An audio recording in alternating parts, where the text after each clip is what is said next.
తీవ్రమైన న్యూమోనియా ఊపిరితిత్తులతో రక్తస్రావంతో ప్రాణాపాయ స్థితిలో ఉన్న 2 సంవత్సరాల 8 నెలల బాలిక నిహాస్వినికి అంకుర ఉమెన్స్ అండ్ చిల్డ్రన్స్ హాస్పిటల్ వైద్యులు పునర్జన్మ ప్రసాదించారు. తిరుపతి నగరంలోని అంకుర హాస్పిటల్లో తీవ్రమైన న్యూమోనియా ఊపిరితిత్తులతో రక్తస్రావంతో చిన్నారి నిహాస్విని మార్చి 20వ తేదీ అంకుర ఆసుపత్రికి తీసుకొచ్చారు. ప్రాణాపాయ స్థితిలో ఉన్న ఆ చిన్నారికి doctor Vamshi, doctor Prithvi, doctor Dinesh, doctor రామ్మోహన్లతో కూడిన పీడియాట్రిక్ ఇంటెన్సివిస్ట్ బృందం ఆధ్వర్యంలో paediatric intensive care unit Ankura hospital child వెంటనే హై ఫ్రీక్వెన్సీ ఒసిలేటరీ వెంటిలేషన్ ను ప్రారంభించింది.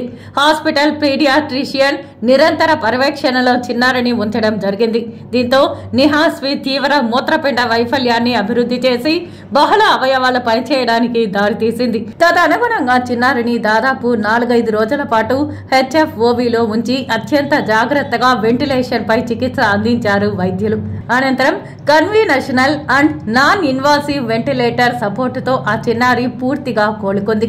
ఈ సందర్భంగా మేనేజింగ్ డైరెక్టర్ డాక్టర్ వంశీ మాట్లాడుతూ తమ అంకుర హాస్పిటల్ తిరుపతి వైద్య బృందం ఇతర మెట్రో నగరాలతో సమానంగా సెన్సార్ మెడిక్స్, HFOV, 4 పీడియాట్రిక్ ఇంటెన్సివిస్ట్ల బృందం వంటి అత్యున్నత వనరుల లభ్యతను కలిగి ఉందని తెలియజేయడానికి గర్వంగా ఉందన్నారు.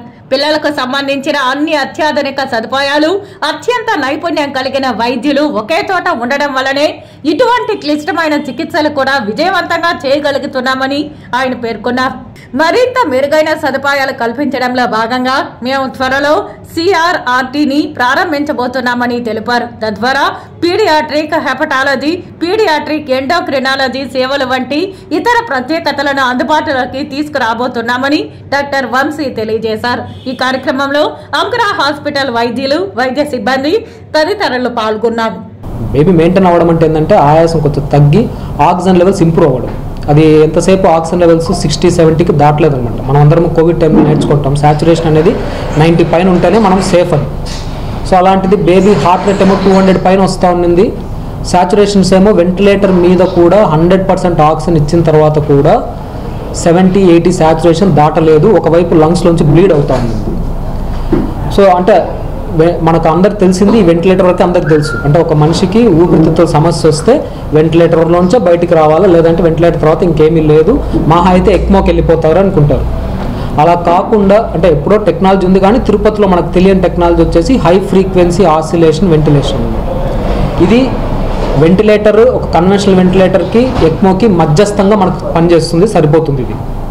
సో ఇలాంటి ఎక్విప్మెంట్ అనేది ఇండియాలోనే చాలా అరుదుగా ఉన్నాయి. ఓన్లీ మ్యాక్సిమం సిటీస్లో ఉంటాయన్నమాట.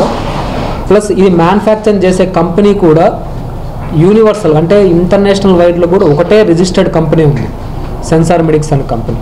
అదే మేజర్ సెంటర్స్లో ఆ కంపెనీ వాళ్ళు ఇచ్చిందే ఉంటుంది యూజువల్గా.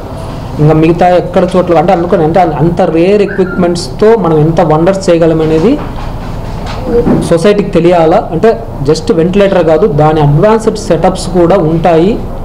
వాటి వల్ల బేబీస్ లైఫ్ కూడా సేవ్ అవుతాయి. పాపకి ఒక అంటే సాటర్డే పాపకి ఎక్కువ కొంచెం హార్ట్కి, పాప సాటర్డే సండే బాగుంది, మండే కొంచెం సఫికేటింగ్ అవుతుంది, కొంచెం బ్రీత్ ప్రాబ్లం, కొంచెం డ్రై కఫ్. అమ్మ హాస్పిటల్కి వెళ్ళాము, అక్కడ బాగానే ఉంది బేబీ. సడన్గా ట్యూస్డే ఒక 10 to 12 మధ్యలో బ్రీతింగ్ ప్రాబ్లం ఎక్కువ, పాప మూలుగుతుంది, పాపలు అట్లా. సడన్గా డాక్టర్ అక్కడ రెఫర్ చేశారు. ఆల్రెడీ 3rd మంత్లో పాప పుట్టినప్పుడు 3rd మంత్లో నెమ్మకి ఇక్కడ జాయిన్ ట్రీట్మెంట్ బాగా చేశారు. ఇక్కడికి వచ్చినప్పుడు ఆల్మోస్ట్ బేబీ డెత్ స్టేజ్ వరకు వచ్చింది. మాకు నమ్మకాలు లేవు. సో డాక్టర్స్ చూసి రెస్పాండ్ చేసి ట్రీట్మెంట్ దేవుడు దయ, డాక్టర్స్ ట్రీట్మెంట్ దినేష్ సార్ కానీ, వంశీ సార్ కానీ, పృథ్వీ సార్ కానీ, నర్సులు కానీ, స్టాఫ్ అంతా బాగా కోఆపరేట్ చేసి పాప ట్రీట్మెంట్ బాగా చేస్తారు. మాకైతే నమ్మకాలు లేవు. డాక్టర్స్ అంతా ఆ స్టేజ్ నుంచి పాప తీసుకోవడం చాలా గ్రేట్.